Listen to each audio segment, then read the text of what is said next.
he's like up at the corpse of Michael Myers, like the cop, and holding his hand or something. Stop, Jamie. What did I say? She's starting to get sweet on him in some kind of way. It's almost like she's been dreaming of this man. She's been seeing the dreams, the visions of Michael Myers in full getup. She's never met him before. They have this connection that she's felt through even wearing the same outfit that he wore as a child.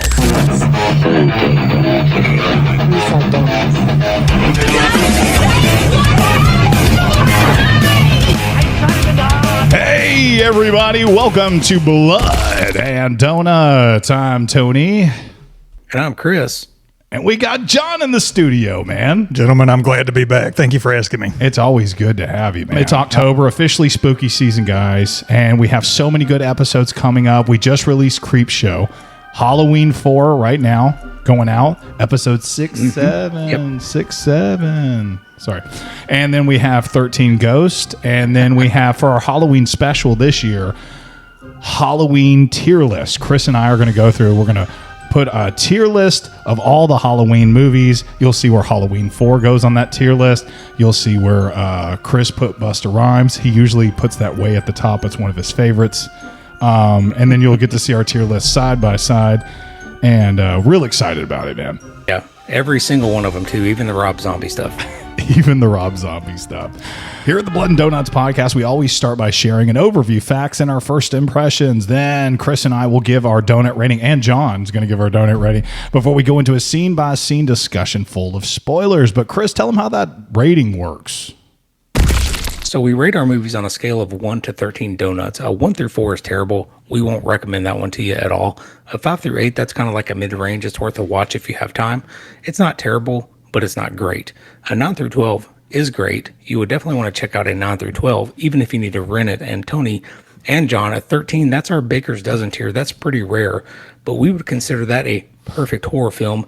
Maybe even the discussion for best of all time. Halloween 4, The Return of Michael Myers, a 1988 American slasher film directed by Dwight H. Little. A full decade after his supposed death in Halloween 2, the story picks up 10 years later. Michael Myers awakens from a coma while being transferred from a sanitarium on the eve of Halloween. That sounds genius. Upon overhearing that he has a young niece, Jamie Lloyd, he escapes and returns to Haddonfield, Illinois to find and kill her. Meanwhile, the ever-determined Dr. Sam Loomis once again pursues his deranged former patient, desperate to stop another massacre. This is back to basics, right? Yeah, it really is. I think it really tried to harken back. It tried to use a lot of those elements that made the first one so successful. Absolutely. It's absolutely a Halloween movie. I mean, you have everything. And I got a lot of mixed feelings about this movie. I'm going to be like this the whole episode. They've got the trick-or-treating. It's got the spooky vibes. Mike's back. We lost John Carpenter. That's about that's hilarious. Shift. Yeah. We talked about in Halloween 3 how we felt as though they fooled the audience. They really didn't tell them that Michael Myers wasn't going to be in it. Well, they drove it home on this one. They drove it home on this one. They were like, Halloween 4, this is the return of Michael Myers. They wanted you to be sure that you knew about that. I mean, it probably put some butts in seats, too. I mean, I would, if I was a kid growing up back then and I saw 3 and then I was like, where's Michael? And then this one says Michael's back. Like, I'm going to see that. Yeah, that's the truth. Mustafa Akkad, he is the one who is responsible for making this happen. He put up the $325,000 for Carpenter and Deborah Hill to make their first movie. He believed in that product. He loved what they did. And so when John Carpenter and Deborah Hill put their script together for Halloween 4, they very famously did not want to continue with the Michael Myers saga. And I believe their script was, he's gone, he's dead, so the spirit of Michael Myers is haunting Haddonfield. Yeah. So when Mustafa Akkad was like, no, I want a straight Michael Myers movie, straight up, that's what the people want. So John Carpenter sold his stake in it, and Mustafa, he bought it, and so he owns the rights to this day. His son, he's responsible for bringing that to Blumhouse, and he was even involved in the trilogy there. So the Akkad family is the one responsible, along with John Carpenter, for the Halloween movies. They're why we still have Michael. It would have gone away. I was surprised to see that Mustafa Akkad hated blood, so he wanted no blood in this movie. I thought that was hilarious. Don't feel like that would have worked. Right. And then during the reshoots, when they were like, look, we've got to have more blood, they finally begged him enough to be like, look, you're gonna have to have blood in this. Look at all these other horror icons, right? Like, you're gonna have to have blood. On the neck grab scene there at the end with the truck, he was like, more blood, give me more blood. He was loving it then. So, well, that's pretty funny that they tested an audience, and the audience was like, this doesn't hold up to the other movies that are coming out, so it didn't really test well. There wasn't enough. So like you said, they had to do some reshoots, the stab wound and the ambulance and stuff like that. The end scene tested very, very well. We're going to get to that in the scene by scene discussion. That was that got shrieks from the audience, screams from the audience, excitement for what the franchise could be in the future, in which Mustafa right away started with the filming of Halloween 5 because of that end scene and how epic it was and how the audience reacted to it, which I feel like shortchanged after watching Halloween 5 immediately. Man, I tell you what, it really did, because like the writer for this one, right? It was like right before this writer's strike. So he wrote it in like, I want to say like, he finished it right in the nick of time before this writer's strike happened. So they loved it. And so he took it in the family direction, the family angle. And it was such a good setup for 5. But him and the director, they had other projects going on, so they couldn't stick around for 5. And so they kind of like pitched this big idea at the end, and then whoever grabbed it later on, it seemed to fumble. Halloween 5 is one of the worst for me. Whatever idea they had, it just did not. They didn't even do a good job with that. It's terrible. I can't even talk about why I hate it without talking about the spoilers and stuff like that, because I don't want to spoil it for future people. But they kill off one of the best characters immediately, and they just go ahead and get rid of the best storyline and ending to that. And I guess they were a little gun shy after putting out Halloween 3 and not having a straight Michael Myers movie. So I guess they were a little gun shy about that. There's a little bit of mask controversy with this one. It really, that's what you hear. But when you talk about Halloween 4, they say, what the hell happened with the mask? Why couldn't they get it right? What's going on? Apparently George P. Wilbur's face was just not made for William Shatner's. What the crap, dude? I know, and I don't know a whole lot about this. I know they kept making alterations to it. His cheek structure was not wrong, but different. Yeah. The coloring was off. Just didn't look like Michael Myers. Don Post Studios apparently sent them a whole case of pink hue and blonde Michael Myers masks, Chris. And dude, even I was one of those about it a little bit, but I really in the opening scenes, I think it works. It looks pretty good in that bedroom scene with Jamie. I think now this could be a controversial take. I have another controversial take that you're probably gonna not like me for, but look, I think it works when she's walking by the mirror and it flashes him there, and he sits up and looks over and it flashes. I think those look great. Now, later on in the school, when it's pink, you have this fire extinguisher scene, right, where he gets sprayed. Yeah. Why don't you put that after? Show the pink mask after, which I think it just somebody screwed up in editing. That's a good idea. It made it. You know what I mean? I watched it. They just switched up those scenes a little bit. It would have worked. Yeah. So the editing is atrocious in places. Apparently, they couldn't get Donald Pleasant's scar right. He had this makeup, and him and his girlfriend were watching the dailies of what they were recording and stuff. They were doing, drinking a little bit, and she goes, "It looks like you got a damn egg on your face, Donald." And he was like, "Why do I have an egg on my face?" No, I don't know how he would go to the director and say that. But anyway, they had to reshoot all of that. The makeup department, they had to reshoot all of those. Anyway, some of those scenes got switched up in editing. So when he's driving along with the preacher, he just heals throughout the movie. It's so weird. Really see it there. It is so weird. 10 years later, he finally starts getting better. That's my biggest gripe with this movie is the editing. That's my only thing. That's my only. There's a lot of continuity issue, and it because you start to get into it, and then something like that comes up, and you're like, well, damn it, Yeah, it just takes throws you off. Yeah, you're like, why? I like. I'll tell you on the scene changes. Like, real quick, even when the scenes change, like this big moment happens, and then you go to the next scene. It's like it cuts it off. It's like premature It's like or something. I was watching. I was like, the transitions are horrible, and it's like, what? Like, what did y'all do? It was Like, made for TV. It was made for TV with commercials. right after this. We'll be back after a message from our sponsors. Yeah, I don't know. Again, I love this movie. I find myself watching this movie like just as much as the first one. I love the trick-or-treating scenes, the Halloween scenes and stuff like that. Yeah. I love the opening shots. I love the sanitarium. Yes. I hear a lot of people talk how they don't like the sanitarium shot there at the beginning, and they don't like the guy who gives the tour in the exposition dump. Oh, I love the security guard. I like him. He's one of the best parts of the opening. I heard somebody say that he's the worst. No, it's like Jesus ain't got nothing to do with this place. He goes, Jesus ain't got nothing to do with this place, and his eyes are like really big, you know. And I love that. And they hold off on the John Carpenter Halloween music until he's in the ambulance and transport. Yes. How cool is that? They also fixed the theme song. I never loved the part 2 theme. It's kind of 80s techno sound. And this one is just straight piano. They brought it back. I really like that. Yeah, I agree.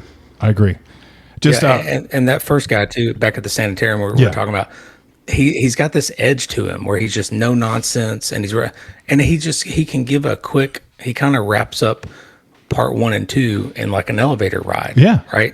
Like during that elevator ride, he exposition dumps, and they have to get that done quickly because they need to get to Michael. I think it's so perfect. They have to wrap up. They don't have time to shoot a bunch of shit, bringing you back to the 2 and what happened. And they were going to do this thing where they filmed Loomis getting blown back to show that he survived that way or something. Yeah.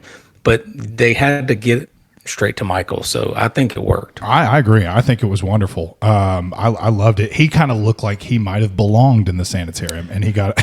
I was going to say that actor's name is Raymond O'Connor, and if you're listening to this and you say I have no clue who that is, yes, you do. Go look up a picture of him. He's been in like every movie ever made. He's in so many movies. You never forget the faces. And another thing that this movie did so well was the casting. The casting is so freaking good. I'm going to go through a few of these. You got George P. Wilbur. George P. Wilbur played Michael Myers. Mm-hmm. They had Tom Morga in there. He was a little too small. There was some other lore of like why he ended up getting fired. Maybe he got into it on set. I'm not going to go into that. I really don't know. But George P. Wilbur is the one that you're seeing most of the time. Bo Starr as Sheriff Ben Meeker, amazing. Yes. Great sheriff. Great. Kathleen Kinmont as Kelly Meeker. Chris is dressed like Kelly Meeker. You look just like her. Yeah. It's a problem. Cops do it by the book.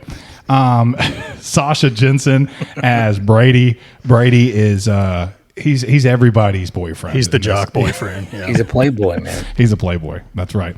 You got Carmen Philippi as Reverend Jackson P. Sayer. Love him. You might know him from Pee-wee's Big Adventure. Yes. You know what I mean? Jabby got caught and I don't go. When he wakes up in the, they wake up in this trailer car and they're sleeping. You know, him and Pee-wee are sleeping together. And he goes, "Would you like a sardine?" Like early in the morning. I love that. And then of course Donald Pleasance as Dr. Sam Loomis. Anytime we can get him on film, I think this is better of him than I like in Halloween 2. In Halloween 2, he was unhinged. I feel like he was much better in this one. And I love him at the end. Halloween 5, he was unhinged. He was unhinged in 5. Halloween 5, he was more unhinged than I've ever seen. Which an argument can be said that when he's witnessed so many massacres and it's kind of his fault. And no one listens to him. Also, I would get frustrated too. I could see that you're going crazy, but this might be my favorite Dr. Loomis in this particular movie. So I like this. Other than the first one, he's perfect. Ellie Cornell as Rachel Carruthers. That's a perfect casting. I love her a lot. She like a lot of times they'll cast somebody who's way out of anybody's league for a mid-town, small-town girl. I feel like she's a small-town girl. We've all dated this woman. Yeah, she's perfect for this. And the most perfect casting choice, Danielle Harris as Jamie Lloyd. Does it get any better than that, than a child actor, Danielle Harris? She's so good in this. She's spectacular, and I really wanted her to to get better or bigger than she did. Exactly. And I like how, you mentioned George P. Wilbur as Michael Myers. He was like a really big sweetheart when they were filming this, right? Like he would talk to Danielle Harris and be like, look, this is just make believe. I'm not really the boogeyman. He would do a lot of those shots with his mask off so that she could see his face, not creep her out too much. But yeah, she killed it, man. A lot of great acting choices, like you said. Yeah, I love the casting in this. Another thing that they did such a good job showing you a small town, Midwestern town. You know what I mean? From the beginning scenes where they found some farmland with some Halloween decorations to those scenes of them trick or treating throughout the night when Michael Myers is stalking, I'm believing it. I like that a lot. Yeah. It's almost better than the original, because in the original, now that you've seen it, it's like, yeah, that's California. That's definitely California. Yeah, but you don't get that with this. Yeah, that's true. Yeah, the opening shots and stuff like that, like it really looks good. And he isolates the whole town quickly, by cutting the phone lines and everything like that. So yeah, it's really good. Michael's a planner in this one. He plans it out. He's got some strategery in this. Yeah, he does. And it slightly bothers me, and it's not George Wilbur's fault, because he doesn't look like, Dick Warlock and Tony Moran. He's a small guy, so he wore hockey pads underneath the jumpsuit a lot, which is why Michael doesn't have a neck and a lot, and he's standing there like that. It's just one of those things that it kind of throws me off. Yeah. Not his fault. Yeah. He does look a little blocky at times, and the hair. The hair drives me nuts. How perfectly slick back it is. Like he took stops after every kill. Like after every kill, Michael Myers pulls this comb out of his pocket and he goes, "Hey, let me get my hair in place here." I like Michael Myers with the wrap on. You know what I mean? That was terrifying. I really liked that a lot. He was so mad. I wouldn't be opposed to having a few more minutes of the wrap on, doing a little bit killing and stalking. Yeah, we got to talk about that when we get to it, because that's a terrifying Michael. I was trying to. Some fans argue that they just leave that the whole movie, like Baghead Jason. Oh yeah. Or maybe at the very end, he finds one. That'd be so cool. Yeah. If he was for a big part of the movie, he was just the rap Michael Myers, and all of a sudden he finds the old mask in a bag or something. Maybe it was in there with Danielle Harris's pictures of her mom or something. I don't know why that would be. We're already making this movie better. I don't know why it would be, but anyway. Halloween 4 takes no nonsense, back to basic its approach. Basically a rehash of the original film, and honestly, that's exactly what audience were wanting from this franchise at this point. Michael is back. He's stronger than ever. I love Donald Pleasance returning as Dr. Loomis. He's an intense and iconic as ever. Danielle Harris gives an excellent performance as Jamie Lloyd, one of the best child roles in horror. The new characters are great additions too, especially Rachel Carruthers, who's a good hometown girl. Easy to root for. I love the Halloween nostalgia around the town, the decorations, the kids trick-or-treating, the fall atmosphere. It feels like Halloween. That opening sanitarium scene in the rain, the ambulance, perfect tone setter. I've said all of this stuff. I'm repeating it. Now let's talk about the mask. I'm going to say it. The mask. How do you not get that right? Why is Michael Myers blonde and pink in one scene? Why does Dr. Loomis' scar keep changing? Why is Michael so ghostly white and his hair so damn slick back? I've heard the reasons, I've heard the excuses, but honestly, that's inexcusable. If you had a Batman movie and the mask was wrong, it would be a bad Batman movie. You know they what I mean? all are. So it hurts. It definitely hurts the score. I still really like this movie. I watch it just as much as I watch the first one. It's nostalgic. It's an easy watch, and it's got a good Halloween-y vibe to it. I give this one a 10 out of 13 for Halloween 4. Okay. What do you got, John? I'm giving her a solid 8. Okay. For many of the same reasons. They gave us what we wanted. It's not perfect. There's editing issues. There are continuity issues galore. There's some visual stuff that will haunt me forever. Michael's back. That's fair. He's angry. He's on the streets. We get all the intro alone is going to get it a 6. I could have just stopped watching after that. And that intro is so good.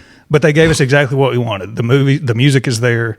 It feels like a Halloween movie. It's a solid 8. Probably could have gone more, but just some of those screw ups bother me. Yeah, I agree.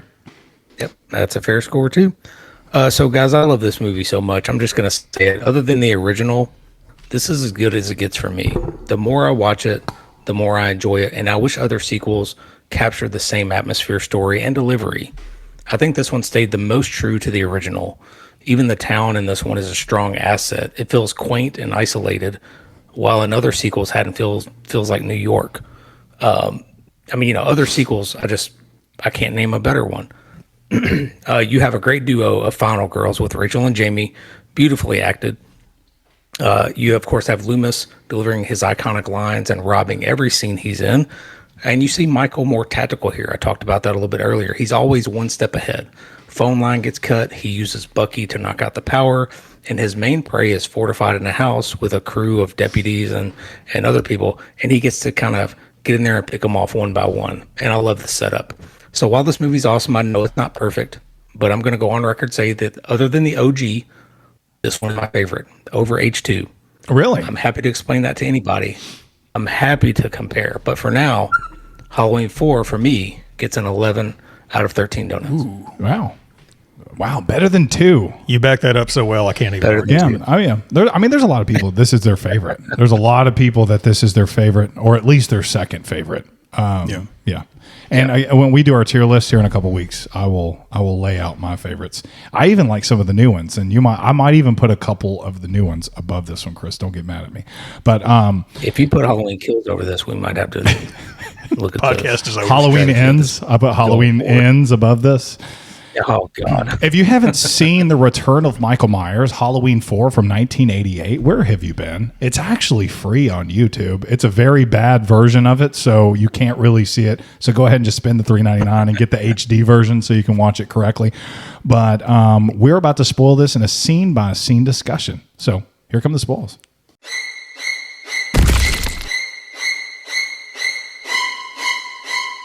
10 years after his bloody rampage in Haddonfield, Michael Myers lies in a deep coma at Ridgemont Federal Sanitarium on a stormy October night. He's loaded into an ambulance for transfer.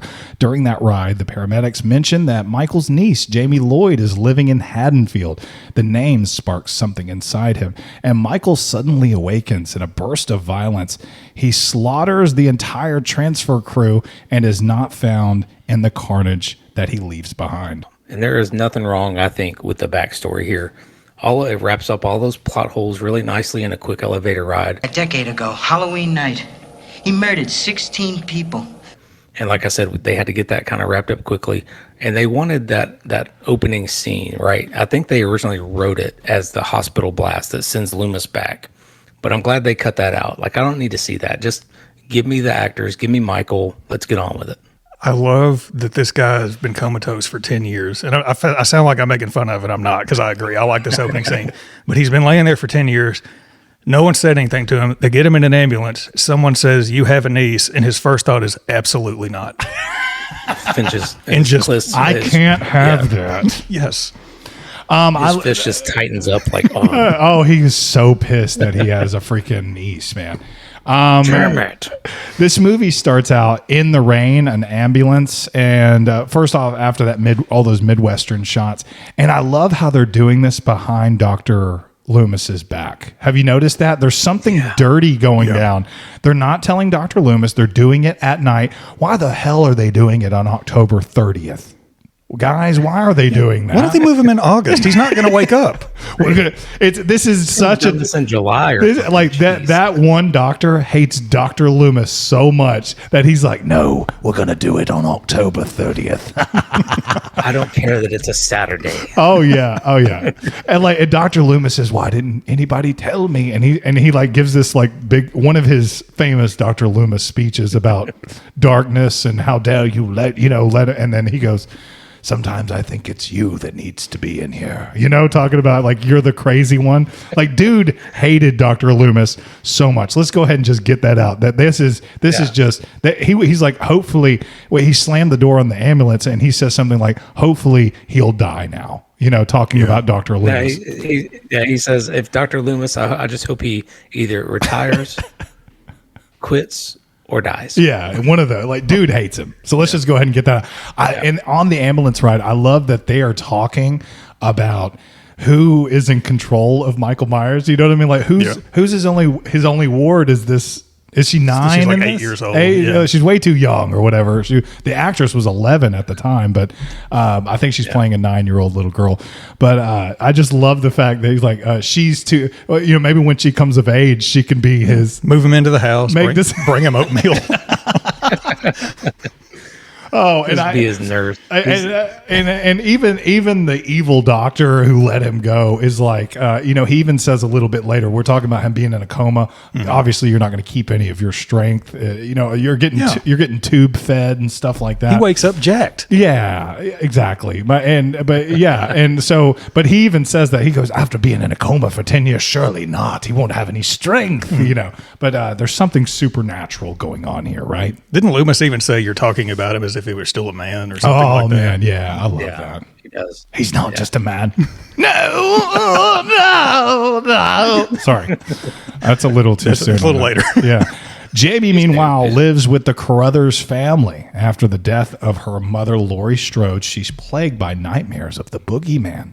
She's never met him, but she sees his pale mask around every corner, and in her dreams, Rachel, her caring foster sister, tries to reassure her, but Jamie feels isolated and unwanted. At school, classmates cruelly taunt her for being Michael Myers' niece, deepening her loneliness, and for being motherless as well. And how come your mommy didn't make you a costume, Jamie? How could you? Your mommy's dead. They got a pretty ruthless burn in on Jamie's mommy's a mummy. Yeah. That's pretty bad. Despite Rachel's efforts, Jamie cannot shake the shadow of her uncle. It just hangs over her. Like I remember kids like being mean in school and stuff, but like, damn, these bullies in Haddonfield were just crazy, dude. Yeah, but I love the opening sequence, man. Like when she walks past the mirror and that lightning flashes, and he's in the third little fragment of the vanity mirror. I think that looks great, man. I know the mask has some controversy and stuff like that, but I love it. I think it looks great. In the opening scenes, it works really well. They shot him well. They are you talking about just like it's beautiful. I agree with you. The lighting looks great. Oh, yeah. And I love that she has doesn't she have this connection with him? This supernatural connection? I think they get into that more in 5, but they're starting to lay the groundwork for that. Yeah. She can feel him and knows where it is. Yeah. And I love how they lean into this boogeyman thing. Like he was the boogeyman in the original Halloween. Oh, yeah. Now he's under the bed at night. I really like how they're just like, we're going for it. Yeah. He's the boogeyman. Yeah. And even throughout this movie, she looks out the window, she sees an ambulance. So there's this stripe. Yeah. So it's almost like when she sees stuff that he's seeing, she gets this vision of him, or I don't know, she has this weird connection. Yeah. Again, even with the clown suit, she picks that out a little bit later, but she also sees him as a child and stuff. I don't know. Yeah. There's some kind of connection here, and I don't know what it is exactly. But in this scene, she's asking Rachel particularly, do you love me? She goes, do you love me? Do you love me like a sister? And she's like, no, like a real sister. Are we really family kind of thing? And I love her Rachel's parents. They lay it on thick. The next morning they're like, they get this phone call. The babysitter obviously called out, and they look to Rachel, and Rachel's like, I have a date. It's Halloween. It's Halloween, y'all. And she's like, I have a date. And the parents are just like, so you don't love your sister, I guess. Well, she's like, so my children and your future grandchildren are suffer because I have to stay home and babysit. Yeah, that was a really good. I like how the dad he dips his tie in coffee, and he's like, honey, like it's her fault. Like she's supposed to spring into action. Like what? Fault, you dumbass. In the 80s, it was always her fault, right? It was always the wife's fault in 1988. I was waiting this entire movie for those parents to die. That's true. Hey, you get that in 6, but not in this one. Oh yeah. Those who makes breakfast before school? Who has time for bacon and eggs before school? That is true. Nobody. Though you're right, the parents in 6 are so much worse than these parents. Now, I did wonder. I was like, why does them going out to dinner Why is that more important than her going on a date with this dude? Apparently, he's trying to get a promotion, and they do mention that a little bit later. I didn't catch that on the first. Oh, I didn't know that. Yeah, So it was kind of like, hey, this is. They say something like a about work function. Yeah, it's a work function, and he's trying to get a promotion. And they basically say, "Thank you, Rachel. This is we either go to Gatlinburg or we're going to go to Bora Bora, on vacations, and if he gets this or not, something like that." It was something like that. Dr. Loomis, now scarred and limping from his last encounter with Michael, learns of the ambulance crash and immediately suspects the worst. He tracks Michael's trail to a remote gas station where he discovers a fresh path of slaughter. Loomis comes face to face with Michael for the first time in a decade. His warnings ignored by those around him. A violent explosion destroys the station, but Michael escapes unscathed, continuing his silent march back down to Haddonfield. He can still drive too. And I think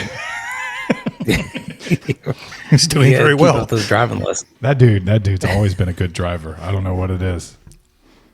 I like how it shows Michael getting like every accessory piece. He's like, jumpsuit kills the mechanic, butcher knife kills a cook, but no, That's the mask he steals it from the hardware store. But Loomis's scenes, I think, are great, man. Like he could have carried half this movie, and he kind of did. I mean, every scene he's in, he kills it. I loved his dialogue back and forth with Michael in the gas station. It's just him and Michael, and he's like, "Just take me, kill me, leave that family in peace." Why, Michael? After 10 years, why? Don't go to Haddonfield. Don't kill those people. Damn you! Damn I you, love Michael. the gunshot sounds too. We didn't talk about it, but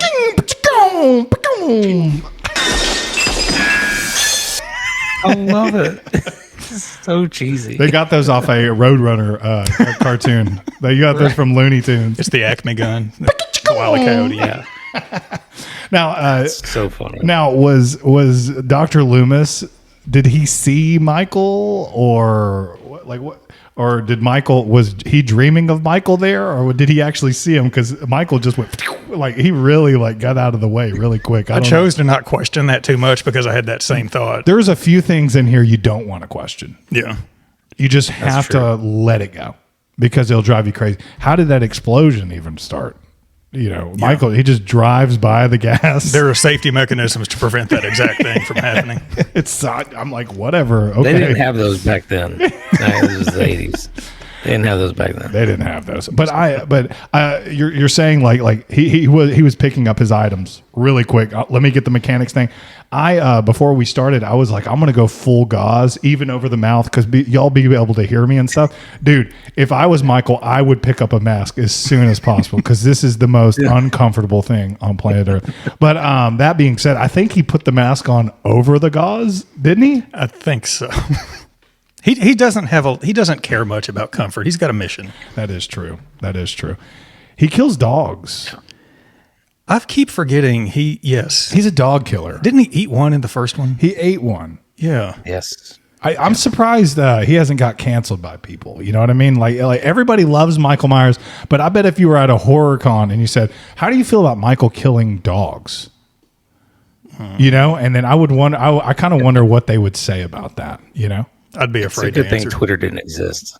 Did Hashtag dog killer. Jason Voorhees? Did he kill Fluffy? And 13th yeah, part it two. is Friday the 13th part 2. I was about to say That dog lived. Yeah. maybe in a dream Because it sequence. came in at the end and he was like, "Oh, yeah." In a dream sequence, maybe. Who knows? I don't know. What was real in that?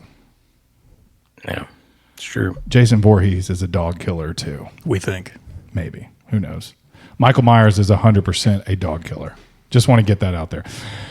That afternoon, Rachel juggles her own troubles. She's arguing with her boyfriend, Brady, after being forced to cancel their date so she can babysit Jamie. Well, in Brady's defense, she didn't tell him till 5 o'clock. Yeah. And she found out that morning. You're saying. just now telling me, Rachel? Yeah, that's what I'm saying. That's selfish. I was on his side. Yeah, that was thing. really selfish of Rachel.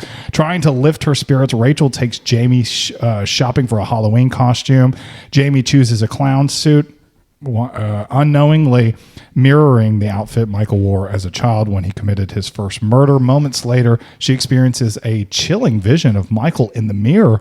Though Rachel brushes it off as nerves, Michael has already returned to town and began stalking his niece.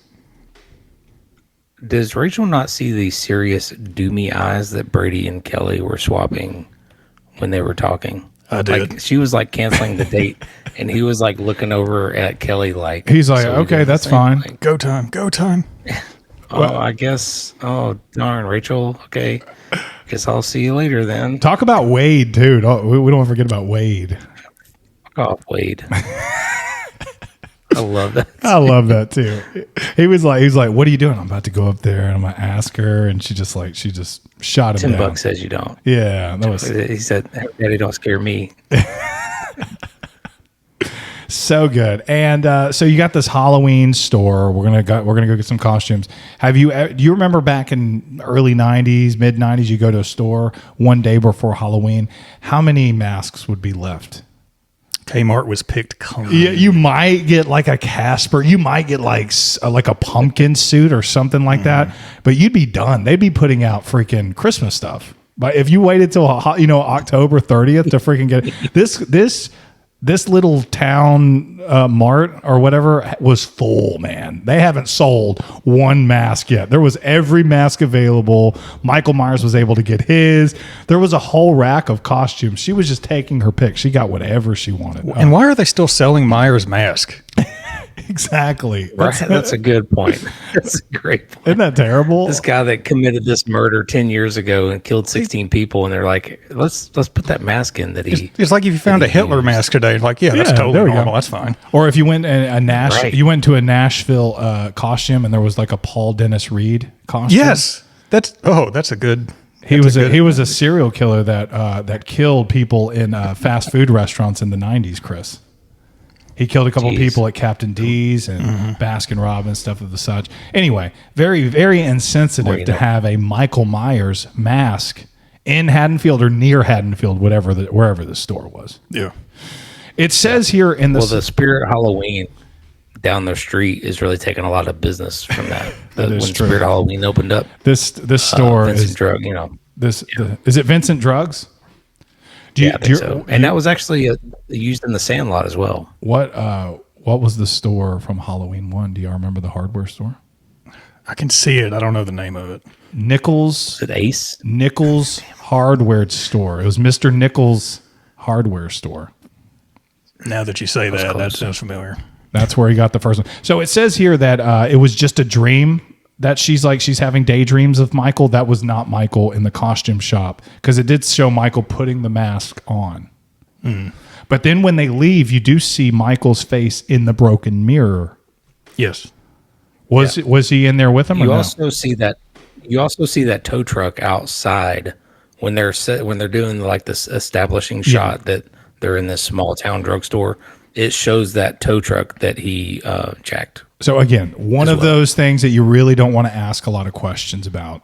Yeah. You know, this movie moves pretty quick. If you get bogged down by stuff like that, you're not going to get anything. You wouldn't even get past the first moment because, I mean, Halloween 2, Michael Myers was dead completely. I mean, we watched his face burn, and there's no way Dr. Loomis is getting out of that explosion with just that egg on his face. Michael killed a hospital employee and switched the mask with him, and then they did that in Resurrection. That's H2. Yeah, his larynx had been crushed. So the important thing, this is a good film. Don't get bogged down in the details. Just enjoy the ride. Just enjoy it. Loomis meets with Sheriff Meeker, the new lawman in Haddonfield. He warns him that Michael's coming home. The town's communication system suddenly fail. Power is cut and phone lines are severed. Panic spreads quickly, and word of Michael's return reaches a group of armed locals who form a vigilante mob. That's you, John. As trick-or-treating begins, Rachel and Jamie make their way through the crowded streets, unaware that Michael is always just a step behind, watching them from the shadows. Love the vigilante mob. They should have just said "Evil dies tonight" like 50 times. It would have made it better. Huge fan of vigilante justice. But one of the stars that we talked about a little bit earlier, Bo Starr as Sheriff Meeker, does a fantastic job. So good. Replacing Sheriff Brackett. I know it's a small part. I know it's a small part, but the more I watch the police force, I want to say it's Haddonfield. They didn't have many. already, right? Yeah. How many officer, the kill count, I watched that. He only credited Michael with 1 kill in the police station. He says, people tell you that you can look and you can see 2 more bodies in there for 3 kills in the police station. I don't know. And he goes, but I didn't see him. So he credited with 1. What do you think? I mean, I saw at least 2 or 3, I thought, but I mean, it was a bunch of carnage. You saw one guy with his arm through the rails with his arm chopped off. Okay. Yeah. That's the one that you see. Really? That's the only one he counted. Wow. Yeah. That's all he counted in the police station. I guess that was the police force. In my mind, he ransacked the whole police station. I may be the victim of the Mandela effect now, because now that I think about it, I imagined like 10 bodies in there, but he may have just killed the receptionist. He did kill a lot more in kills of the police station, correct? I don't know. Yeah, I think so. Yeah, I don't know. Anyway, Sheriff Meeker's great. He's the new lawman. Dr. Loomis has to convince him. Meeker, I like how he knows who Dr. Loomis is. He Immediately. He goes, you're not going to forget a face like that around here. What are you doing around here, Dr. Loomis? He knows him. But Dr. Loomis does have to give one of his famous speeches. And as soon as he does and sees that he's serious, he said, how do we avoid what happened 10 years ago? Yes. Gets real serious. And they said, we're going to call. And then they try to make a phone call. The lines are cut. Michael has already started. It does show a scene. I don't know if it's before or after. I don't know if it's in the synopsis. But he goes to the grid that provides Bucky. Haddonfield. And then you got Bucky there. Poor little Bucky in a hard hat. Yeah. What happened to him, John? Michael is so calculating. So he's going up to this thinking, I have to cut the power. I have to cut the phone lines. I'm going to throw this man into the electrical grid. Genius. And just shuts the entire town down. Bucky didn't deserve that, because they make you like Bucky in the 4 seconds he's on screen. Yeah, Bucky, R.I.P., man. Oh. Hey, pal, don't pull that Halloween shit with me. I'm on the phone with the cops right now. Oh man, what if Michael would have just like cowered after that? After hearing that, like, it's like, not the cops, not again. He like waves. He goes, my bad. He backs off. He's in silence. Hey, Buck. In silence, he just goes, my bad. I don't want no beef. Bucky. I don't want no beef with Bucky. I don't want no beef here. And Bucky was the prop master. That's true. Wasn't he? Yeah, that is true. That's awesome. And then so Rachel and Jamie are Jamie Lee Curtis? That's the character that she's named after, as a little nod to Jamie Lee Curtis. I like that. So they're out, they're trick or treating, and Michael is lurking in the shadows. When Rachel briefly loses sight of Jamie, panic sets in as Michael gets closer. How do you lose Jamie on Halloween? I mean, she's small. I think they did a good job with that. I'll talk about it when you're done. She eventually finds her, but by then Loomis and Meeker have discovered the town's police station is ransacked and its officers, plural, slaughtered. Michael has wiped out nearly every form of defense Haddonfield had, with nowhere else to turn. Meeker brings Rachel, Jamie, Brady, and his daughter Kelly to his fortified home, hoping to ride out the night, but Michael infiltrates even this safe haven, turning it into a trap.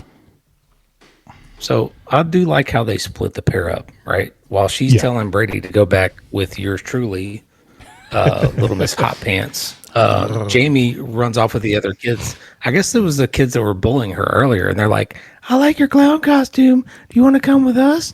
And she's like, okay, you guys were total dicks to me earlier, but yeah, I'll go with you now. So it's pretty easy to lose a kid on Halloween night, not going to lie. When I'm taking the kid around, like, you know, if he sees his friends, I talk with an adult. Yeah, if I talk to an adult for like 10 seconds and I look up and it's like, dude, where'd he go? He's like 3 houses down now. So, but yeah, I think it's fun how they split them up. No problem.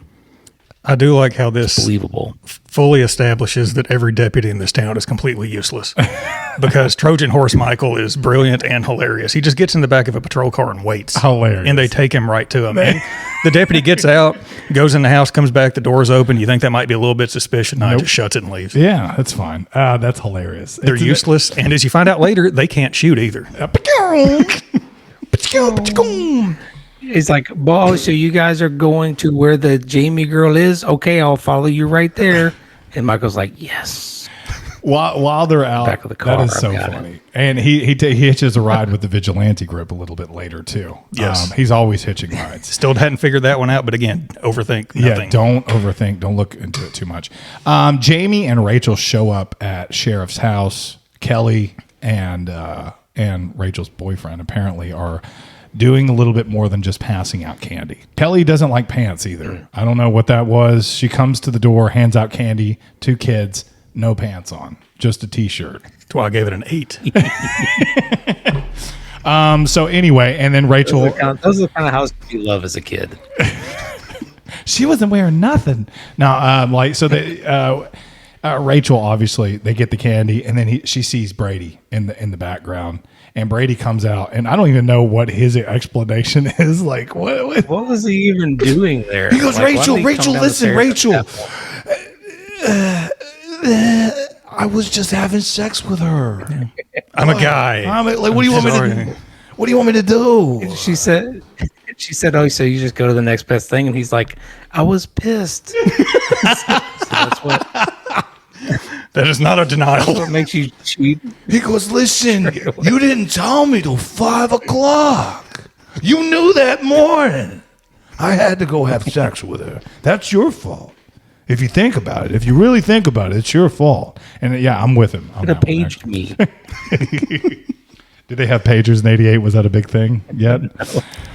They had pagers. I don't think it was a big thing. Different doctors. Loomis had one. Yeah. Only doctors had them at that point. You've got this vigilante mob that's forming, right?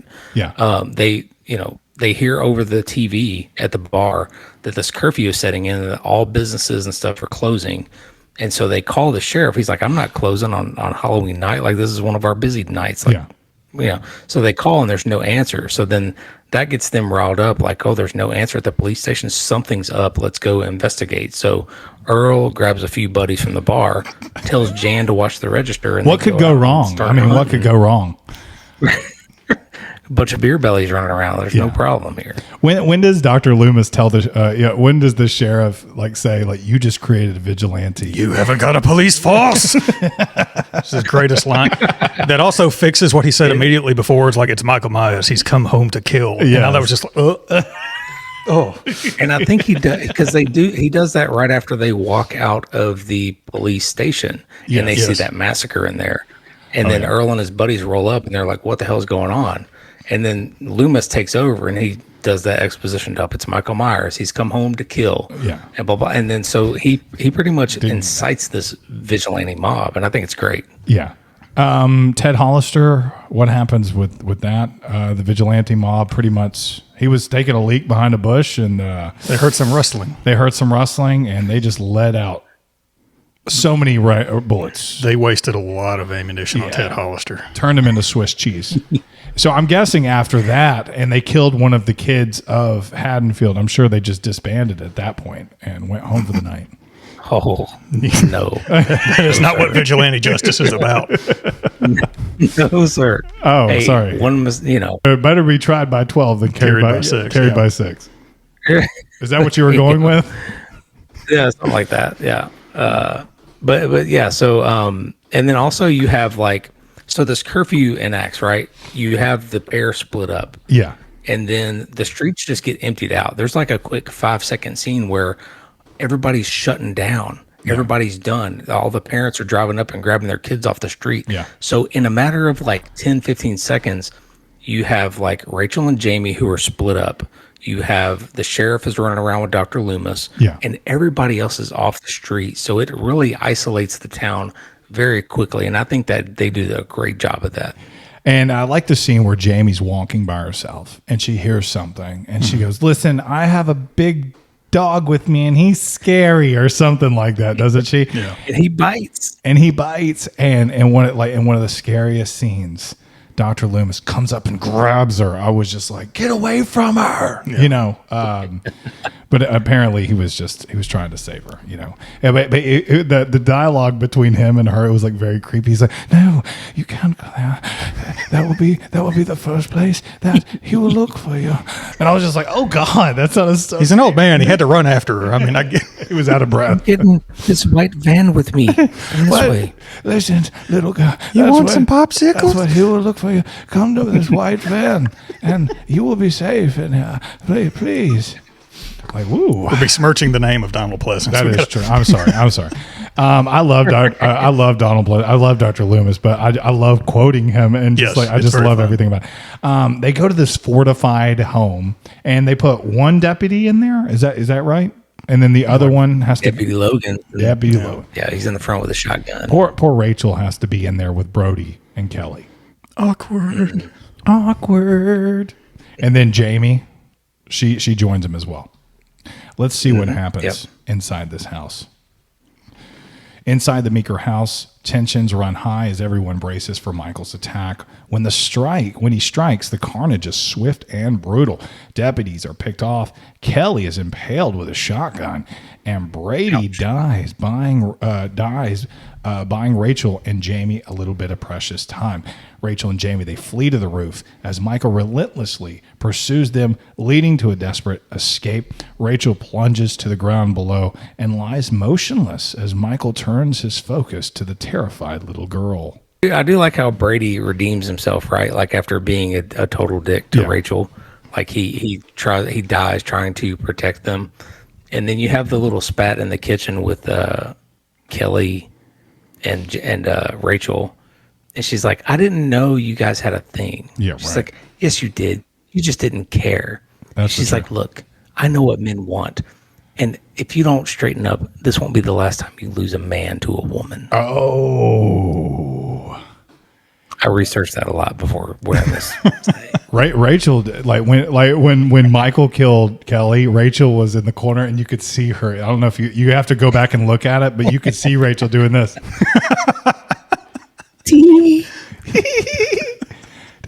I didn't lose into a woman, did I? Oh, anyway, when Michael pulled out that shotgun, did you think that he was going to use it in that kind of way? For 1 second. But again, no one in Haddonfield can use a firearm correctly because that is true. Brady can neither load nor use a double barrel shotgun. The rednecks killed Ted Hollister, and then Michael just uses it as a spear. That's why. So nobody can shoot in this town. I do love it. Loomis can't hit him in the restaurant. Oh, Loomis is the best shot of the whole group, and he's terrible. Age has gotten him. I shot him 6 times. There's no, you did. Oh, sorry. Like, I remember we were reviewing Terrifier, and I said, Art, he's not scared to use a gun. I said, it's surprising because Michael Myers, Jason, they never use guns, and a fan had to correct me that Michael Myers does use a gun in Halloween 4, and I said, yes, he does, and I apologize about that. He does use a gun.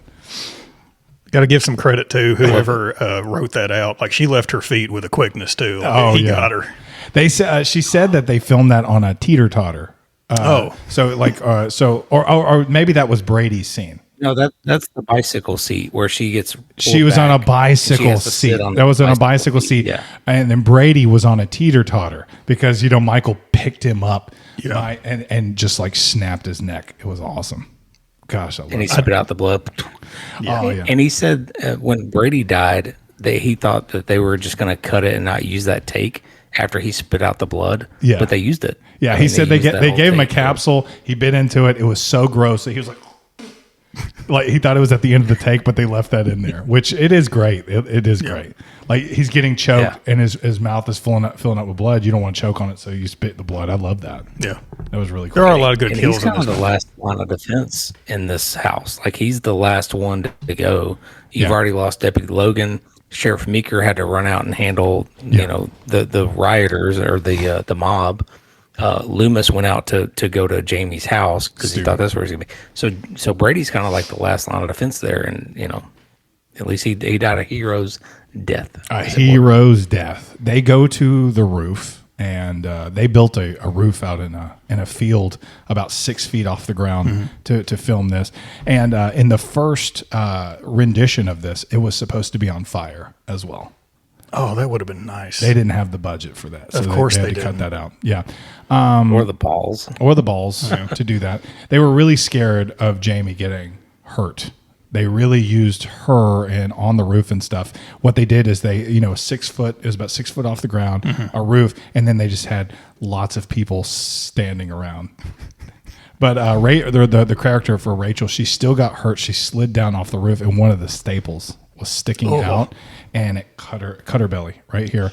She went to the hospital. Then she got stitches, and then she went back and just went to filming. So thought that was a cool little fact there. In a fight, so Rachel falls off the roof. Bam, she's effectively dead, or we think she is. And then so Michael is going to get Jamie and kill her, and we're about to get to the credits. Are you ready? She definitely died. Yeah. Jamie runs through the streets and finds temporary refuge in the town's schoolhouse. But Michael corners her inside. Loomis arrives in time to shield her, though Michael quickly overpowers him and leaves him broken. Just as Jamie seems doomed, Rachel reappears battered but alive. She fights Michael back with a fire extinguisher, giving them a narrow chance to escape. Outside, they flag down the passing mob, who take them aboard a pickup truck in hopes of reaching safety. And I really like that school set piece. I think they could have used it a lot more. Like maybe at the house, kill off half the people, and then they retreat, and then they end up at the school, because the school looks creepy as hell. Yeah, schools at night. Real creepy. I got to give a shout out to the mob here, because we're calling them dumb. They're not exactly stupid. They're just really toasted throughout this entire thing. This is the smartest nope in any horror movie. Like, they run out, they meet the mob, and the girls are like, he's in there, and they look at the doors like, y'all coming with us, and just back off. That's the smartest move anyone made in this entire movie. That's true. And I want to say that Let the state boys handle it. Let the state boys handle it. Doesn't Loomis find Jamie and then he shoots the lock off the school? Then they go inside together. Isn't that what happens? It says on here that Jamie finds refuge inside, but I think she needs Loomis to do it, because he shoots it and then the alarms for the school go off, which let Michael Myers know exactly where they are. This is where you see the pink mask and the blonde Michael. And on the making of it, the director said, man, it was just really late at night. We're really tired. It was like 8 hours of production, and somebody grabbed the wrong mask, and we just left it in there. The excuse was so bad. The excuse was so bad, and he was just like, in hindsight, we'd go back and we would have reshot that, but we didn't. So crazy. Yeah, that's just laziness. That's where Pink Michael grabs Loomis and throws him out the window within the first 10 seconds of them being in there. Yeah. And again, I think like if you hit him with the fire extinguisher fumes in the beginning of that, then show that mask, like that could have worked. Like all you had to do was put the fire extinguisher snip right before that, and then that would have worked. Yeah, you're right. I agree. You said it would have passed anyway. The writer of this, Alan McElroy, you said you liked the school setting. There was a scene where I believe Jamie was going to be hiding under desks, and Michael Myers was going to be throwing these desks. Oh, that would have been. It was not used in this one. They used it in H2O. I remember that scene. Yeah. So thought that was really cool. McElroy said, he said this is the first project that I worked on that they used pretty much my script and used everything in it. He goes, and I thought this was going to be Hollywood, but in Hollywood they change. You'll give them a script and they'll change everything about it. He said this is the first one where he gave it to Mustafa Akkad, and he loved all of it, and he used every bit of it for the most part that they could work into the budget. And he said even that scene which they put in H2O, he loved that. And Rachel, they're safe now. The rednecks got them. They're driving away from the school, and they're getting as far away as they can. Here's that ride. The ride quickly turns into another nightmare because Michael ambushes them on the truck. He was riding along underneath the truck. I don't know how he got there. I don't know when he got there, but he was there. Stop asking questions. Yeah, that's it's one of those many things you can't think too much about. One by one, he's killing the armed men. He attacks the driver. almost rips the dude's face off, doesn't he? Attacks the driver, leaving Rachel to take the wheel. In a desperate fight, she throws Michael from the truck, and then she rams him head on, knocking him into a mine shaft. Police arrive just in time to open fire, riddling Michael's body with bullets until he collapses into the darkness below. Everyone breathes a sigh of relief, believing that the shape has finally been destroyed. And you know what? Rachel, you know what? We set up a defiant final girl for the Halloween franchise that's going to live on in many, many sequels to come. I love it. That's what happens. Yeah. Right. No? We'll get there. You just made me sad. You just made me sad with that. That saddens me. Yeah. Okay. So, And she could have been, because her arc, like, she's kind of like, not caring about Jamie. Then she loves her. She's really frantic as soon as Michael shows up in the house. Brady's like shooting the locks off the door, and he's like, "That's metal." She's like, "What does that mean?" It's like, "Dude, it means it's metal. We can't get out of here." Like, but so she goes from the scared girl to then like, "I'll help you, Jamie," to then like, "Die, you son of a bitch," and she's gonna run him over. So she really turns into that powerful, strong girl there at the end. She ran him over. She knocked him down. She did not knock him into the mine shaft like this says. Right. The state boys finally show up. Here's the state police. They all come out with their weapons, and they say, they just blow them away. They just start and if you watch that scene, it's not just the stage, it's state, it's local, and the rednecks are back. They're helping too. Everyone is in that scene. Yeah, I mean, they shot him not 6 times, hundreds of times. Wasted a lot of ammo, and they missed a lot too. Yes, they did. Yeah. But You heard a lot of ricocheting. I mean, at least like, that like he's not gonna fall down into like a river and get saved by some old man in some cabin. Yeah, like, at least that's not gonna happen. You know what I mean? Like, he's dead. That's true. They don't throw dynamite in after him or anything. Like, that would be crazy. That's funny. They threw in dynamite. Even on this movie, they threw in dynamite and they blew up the shaft. That didn't make it into Halloween 4, but it made it into the beginning scenes of Halloween 5. Yeah. But I believe in the beginning scenes of Halloween 5, they throw the dynamite. It's about to blow up, and he's crawling already to safety, right? And he gets in the river, and like you said, that old man kind of saves him. It's all believable. Yeah, and Michael thanks him in a weird way, but I'm not going to spoil that for y'all. I like how Jamie, like, she's like, Rachel's like, "Stay here, Jamie," and then she goes and talks with somebody. Like 10 seconds later, Jamie's like, up at the corpse of Michael Myers, like the cop, and holding his hand or something. Stop, Jamie. What did I say? She's starting to get sweet on him in some kind of way. It's almost like she's been dreaming of this man. She's been seeing the dreams, the visions of Michael Myers in full getup. She's never met him before. They have this connection that she's felt through even wearing the same outfit that he wore as a child. And then all of a sudden she's seeing him in person. And right now, he's kind of incapacitated. She wants to get close. She wants to feel that connection. It's almost like she wants somebody who is real family. And it harkens back to that beginning scene where she goes, "Rachel, do you love me like a real sister?" Of course I love you. Like a sister? Jamie, sometimes Like a real sister? Yeah. You know, almost like I'm not lovable. Like maybe she knows that she has evil inside of her, and that surely you can't love me. You know, and maybe like, I don't know what it is. It's kind of weird, but her going up to Michael on that last scene, we don't know what she was thinking there, but I love it. Yeah. Yeah. Well, all that being said, we're not going to Dairy Queen after this, Jamie.